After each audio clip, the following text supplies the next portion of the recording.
Hello दोस्तों, कैसे हो? एकदम सही जगह पे आए हो। आज दोस्तों हम लोग करने वाले हैं जुलाई में जो एग्ज़ाम हुआ है डीएसएसबी का, उसी को दोस्तों आज हम लोग करने वाले हैं, ठीक है? और दोस्तों उस एग्ज़ाम का क्या सॉल्व करेंगे? तो दोस्तों आज हम लोग सॉल्व करेंगे सामान्य ज्ञान, मतलब कि जीके वाला सेक्शन दोस्तों आज हम लोग करने वाले हैं, ठीक है? तो दोस्तों टाइम वेस्ट ना करते हुए क्लास को स्टार्ट करते हैं। एक चीज़ और क्लियर कर देता हूँ, जो स्टूडेंट मुझे नहीं जानते हैं या फिर पहली बार आए हैं, तो उनको मैं बता देता हूँ कि मेरा नाम है सौरभ और दोस्तों मैं आप लोगों को करा रहा हूँ डीएसएसबी के previous year papers plus current वाले पेपर्स, ठीक है? तो आप लोग क्या कर सकते हो, इस चैनल को सब्सक्राइब कर सकते हो, ठीक है? अगर दोस्तों आपको अच्छा लगता है तो, कोई फ़ोर्स नहीं है। अगर दोस्तों आप लोगों को क्लास अच्छी लगे और आपको लगे कि आपको बेनिफिट हुआ है, तो आप लोग क्या करोगे, इस चैनल को सब्सक्राइब करोगे, ठीक है? चलिए स्टार्ट करते हैं। तो दोस्तों ये रहा क्वेश्चन नंबर फर्स्ट हमारी आज की क्लास का। क्या लिखा है इसमें? इसमें लिखा है the sandalwood film industry is associated with which language. मतलब कि दोस्तों ये कह रहा है कि जो सैंडलवुड फिल्म इंडस्ट्री है, ये इंडस्ट्री किस लैंग्वेज से संबंधित है? तो दोस्तों याद रखना, ये संबंधित है कन्नड़ लैंग्वेज से। कौन सी लैंग्वेज है? कन्नड़ लैंग्वेज है। अच्छा, अब दोस्तों ये जो लैंग्वेज है कहाँ पर बोली जाती है? तो दोस्तों बेंगलुरु में, कर्नाटक में, यहाँ पर दोस्तों ये लैंग्वेज बोली जाती है। दोस्तों यहाँ पर जो फिल्में बनती हैं, उन फिल्मों को बोलते हैं सैंडलवुड फिल्म। और हिंदी में क्या बोलते हैं? हिंदी में बोलते हैं चंदन फिल्म। क्या बोलते हैं? चंदन फिल्म बोलते हैं। दोस्तों जो केजीएफ फिल्म बनी है, कौन सी? KGF first, KGF second part, ये फिल्म कौन सी है? ये फिल्म भी दोस्तों सैंडलवुड फिल्म ही है, मतलब कि इसी इंडस्ट्री से ये फिल्म बनी हुई है। क्लियर है? जैसे कि दोस्तों बॉलीवुड इंडस्ट्री है, बॉलीवुड में हिंदी लैंग्वेज चलती है, उसी प्रकार दोस्तों सैंडलवुड इंडस्ट्री में क्या चलती है? कौन सी लैंग्वेज चलती है? कन्नड़ लैंग्वेज चलती है। क्लियर है? याद रखोगे तो ऑप्शन नंबर सेकंड क्या हो जाएगा? हमारा सही आंसर हो जाएगा इस क्वेश्चन का, ठीक है? चलिए अब चलते हैं अपने अगले क्वेश्चन पर। तो दोस्तों ये रहा हमारा अगला क्वेश्चन। क्या लिखा है इसमें? रीड करो इसको। इसमें लिखा है इन अगस्त 2014, एक सेकेंड, एक सेकेंड, थोड़ा क्वेश्चन देखना पड़ेगा, डाउट लग रहा है मुझे क्वेश्चन में, थोड़ा सा टाइम दो, मैं बस चेक करता हूँ। 2024 तो नहीं लिखा था, 2014 ही लिखा है। एक सेकेंड दोस्तों, ये जो 2014 लिखा है ना, यहाँ पर थोड़ा सा मिसप्रिंट हो गया है। यहाँ पर होगा 2024। क्या होगा? 2024 होगा, ठीक है ना? इसको ठीक कर लेना आप लोग। इस जो डेट है 2024, सॉरी, ये 2014 लिखा है ना, यहाँ पे 2024 आएगा। क्या आएगा? 2024 आएगा, ठीक है? क्वेश्चन थोड़ा सा मिसप्रिंट हो गया प्रिंट करने में, मतलब कि यहाँ पे लिखने में, टाइप करने में, ठीक है? चलिए क्या लिखा है? Which union ministry department implemented the national initiative for developing and harnessing innovation NIDHI programme to focus on nurturing startups and individual innovators. समझ में आया? नहीं समझ में आया, कोई बात नहीं, समझो। कह रहा है कि इन अगस्त 2024 के अकॉर्डिंग वो कौन सा डिपार्टमेंट है जिसने स्टार्टअप एंड इंडिविजुअल इनोवेटर्स पर ध्यान दिया है। मतलब कि कह रहा है कि वो कौन सा डिपार्टमेंट है जिसने स्टार्टअप पर फोकस दिया है। तो दोस्तों उस डिपार्टमेंट का नाम है department of science and technology. दोस्तों यहाँ पे लिखा है NIDHI। क्या फुल फॉर्म है? National initiative for developing and harnessing innovation. Innovation मतलब कि इनोवेशन क्या मतलब होता है? इनोवेशन का बताओ। इनोवेशन का मतलब होता है नवाचार। क्या मतलब होता है? नवाचार मतलब कि कुछ नया करना, कुछ नया खोज करना, मतलब कि नवाचार, विकास करना, ठीक है ना? अब दोस्तों नवाचार की बात कर रहा है, मतलब कि टेक्नोलॉजी की बात कर रहा है। इसका मतलब ये है कि ऑप्शन नंबर 4 क्या हो जाएगा दोस्तों? हमारा सही आंसर हो जाएगा इस क्वेश्चन का। चलिए अब चलते हैं अपने अगले क्वेश्चन पर। आई होप आपको समझ में आ रहा होगा। अगर दोस्तों आपको समझ में आ रहा है तो आप लोग क्या करोगे? इस चैनल को सब्सक्राइब करना नहीं भूलोगे, ठीक है? चलिए अगले क्वेश्चन में क्या लिखा है? अगले क्वेश्चन में लिखा है which of the following does article 243D of the Indian constitution mandate regarding women's representation in the Panchayati Raj institution PRIS। मतलब कि दोस्तों ये कह रहा है आर्टिकल 243D इंडियन कॉन्स्टिट्यूशंस का, जो कि वुमेन्स को रिप्रेजेंट करता है, पंचायती राज को रिप्रेजेंट करता है, ये आर्टिकल क्या बताता है? तो दोस्तों याद रखना, ये जो आर्टिकल है 243 इंडियन कॉन्स्टिट्यूशंस का, ये वुमेन्स के बारे में बताता है। और वुमेन्स को क्या बताता है? पंचायती राज के बारे में बताता है। पंचायती राज का मतलब होता है कि गांव होता है, गांव में क्या बनती है? पंचायत बनती है, मतलब कि सरकार बनती है। वो कैसे बनती है? इलेक्शन के बेसिस पे बनती है। अगर आप लोग गांव गए होंगे तो आपने सुना होगा प्रधान, सुना है ना प्रधान। दोस्तों प्रधान कहाँ से बनता है? इसी से बनता है। तो दोस्तों जो प्रधान की जो सीट्स हैं वो रिजर्व की जाती है, किसके लिए? लोगों के लिए। अब इन सीट्स को आर्टिकल 243 तीन कैटेगरी में डिवाइड करता है। कौन कौन सी है? पहली है SC, फिर ST, फिर आ जाती है हमारी प्यारी सी वुमेन्स, मतलब कि महिलाओं के लिए। ठीक है। अब दोस्तों महिलाओं के लिए कितना % सीट रिजर्व किया जाता है? तो दोस्तों याद रखना, महिलाओं के लिए 33%, कितना? 33% सीट रिजर्व की जाती है वुमेन्स के लिए। ठीक है, मतलब कि 1/3। अब दोस्तों चेक करो किस ऑप्शन में ये बात लिखी है वुमेन्स की, 33% सीट रिजर्व की जाती हैं। तो दोस्तों फर्स्ट ऑप्शन में लिखा है नो रिजर्वेशन फॉर वुमेन, गलत बात है। रिजर्वेशन है 33% है। सेकंड में लिखा है 50%, गलत हो जाएगा। थर्ड में लिखा है 25%, गलत हो गया।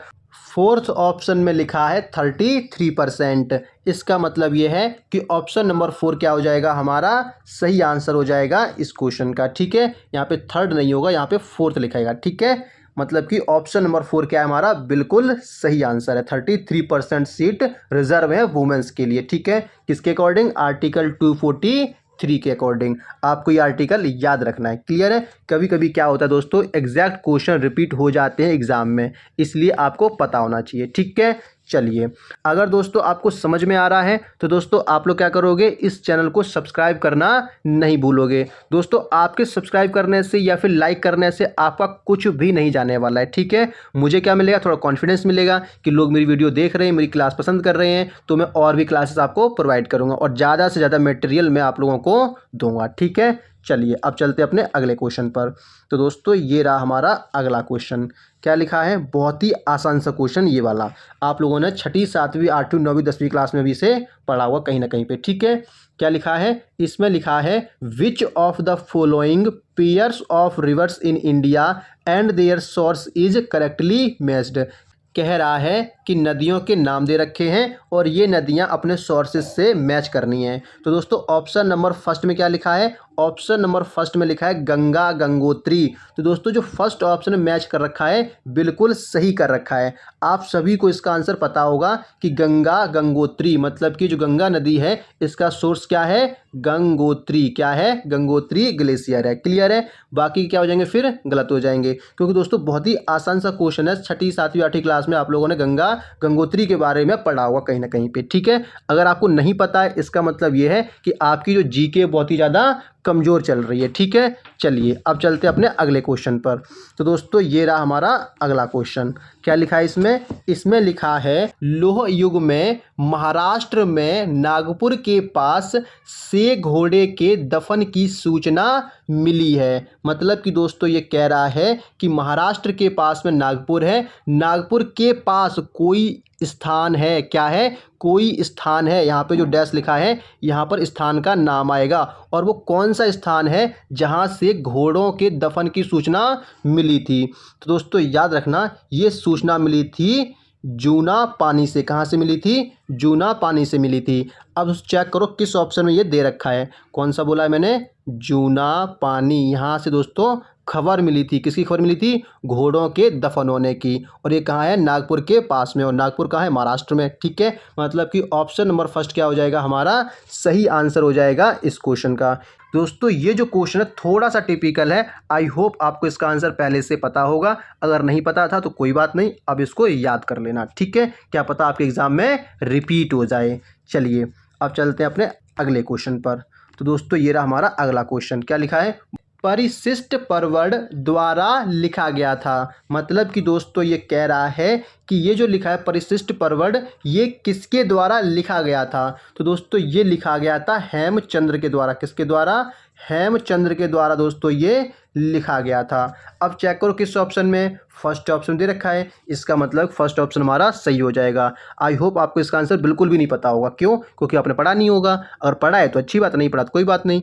घबराना नहीं है, बस याद कर लेना। जो भी मैं पढ़ा रहा हूँ यहाँ पे, जो भी चीज़ें आ रही हैं उनको याद कर लेना, ठीक है। और ऐसे ही टॉपिक आपको सर्च करने हैं ऑन गूगल, मतलब गूगल पे आपको सर्च करना है इसी टॉपिक को, ताकि आपको और इन्फॉर्मेशन मिल सके। इससे क्या होगा? इससे दोस्तों आने वाले जो एग्ज़ाम है, अगर इस कॉन्सेप्ट से रिलेटेड कोई भी क्वेश्चन पूछा जाएगा तो आप लोग आसानी से सॉल्व कर लोगे, आसानी से कर लोगे। चलिए चलते अगले क्वेश्चन पर।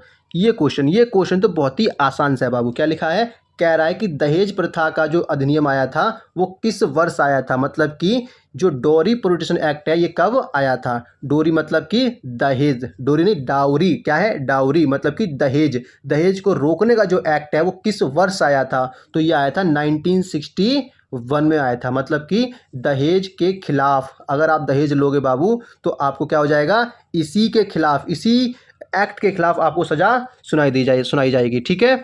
अब दोस्तों आपकी सरकारी नौकरी लग जाएगी तो आप तो बोलोगे ना 20 लाख दो, 40 लाख दो, 50 लाख दो, थार दो, ये दो वो दो, है ना। तो उसी के खिलाफ बाबू ये एक्ट बनाया गया है कि सरकारी नौकरी ले लोगे तो चौड़ा नहीं होना, मतलब कि चौड़े नहीं होना है आपको, ठीक है। तो कौन सा ऑप्शन बनेगा? ऑप्शन नंबर 4 हमारा करेक्ट आंसर बनेगा, क्योंकि दहेज निषेध अधिनियम लागू है हमारे देश में, ठीक है। कौन सा एक्ट है?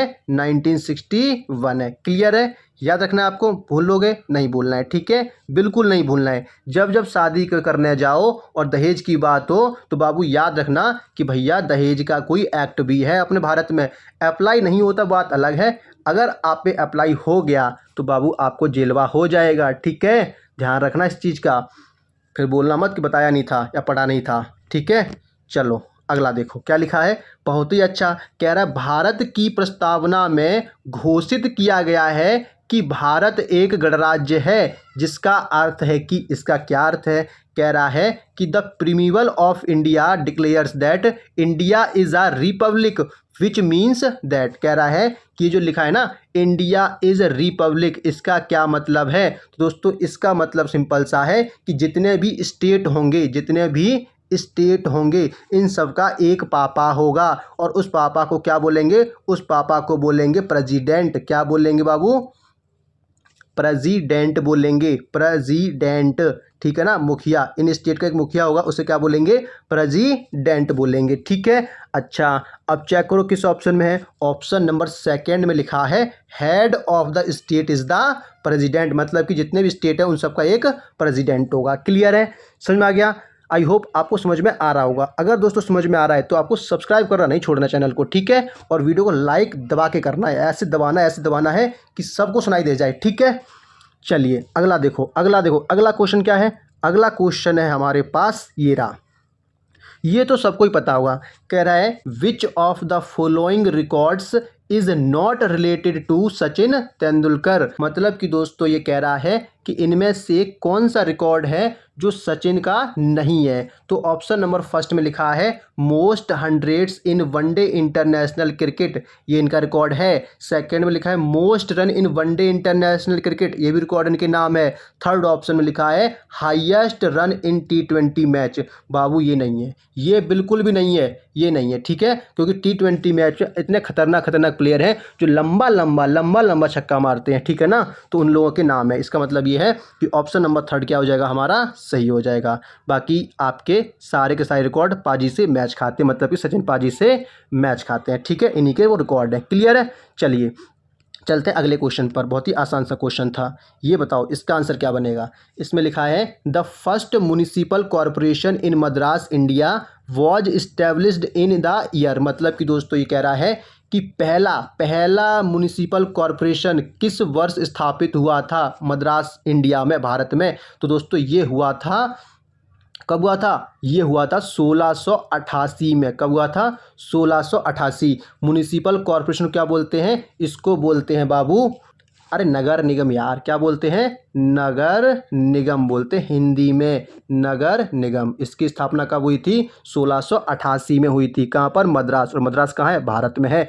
इसका मतलब ये है कि ऑप्शन नंबर सेकंड क्या है हमारा सही आंसर है इस क्वेश्चन का। ठीक है, आई होप आपको समझ में आया होगा। अगर दोस्तों आपको 10 क्वेश्चन समझ में आए हैं तो आप लोग क्या करोगे, इन 10 क्वेश्चन को आप रिवाइज करोगे और इस वीडियो को लाइक करोगे और चैनल को सब्सक्राइब करोगे। ठीक है दोस्तों, बाकी की 10 क्वेश्चन है वो हम लोग करेंगे नेक्स्ट क्लास में। ठीक है, टाटा बाय बाय, मिलते हैं दोस्तों नेक्स्ट क्लास में।